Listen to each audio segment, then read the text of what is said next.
Is Jack Brennan up to his job? Is he a person by temperament, experience, and judgment capable of being the chief counterterrorism official or intelligence official that advises the President of the United States? Well, my experience with Brennan is a long one, not a very close one, so I'm not an unbiased observer. But my observation over the course of his career, that he mostly made his career by kissing other people's behinds. And I don't think he's a person who's going to tell the president something the president doesn't want to hear. But he certainly is a person who will flag the line of the president, whether it is closing Guantanamo or any other thing. He's certainly dependable in that regard. Is he correct when he says it is impossible for the government to keep us absolutely safe? It's impossible for any of the recent governments we've had because they don't really care, sir.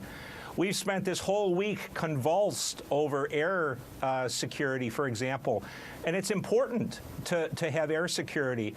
But the enormous number of miles, 5,000 to 6,000 miles of open borders and sea coasts, exactly what Al-Qaeda wants us to do is to stay focused on air aviation security so they can use the rest of the country to come and go as they want. Mark, can the TSA keep us safe?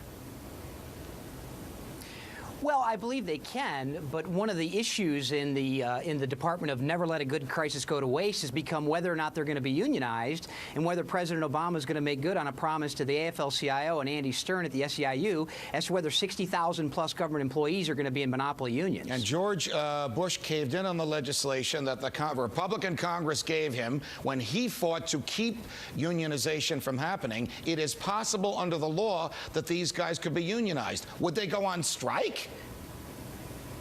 Well, the law will say that it's illegal to strike, but let's go back to 1981 when air traffic controllers walked off the job in violation of federal law. President Reagan gave them 24 hours to go back on the job, and then he basically enforced the law and said, you're all fired.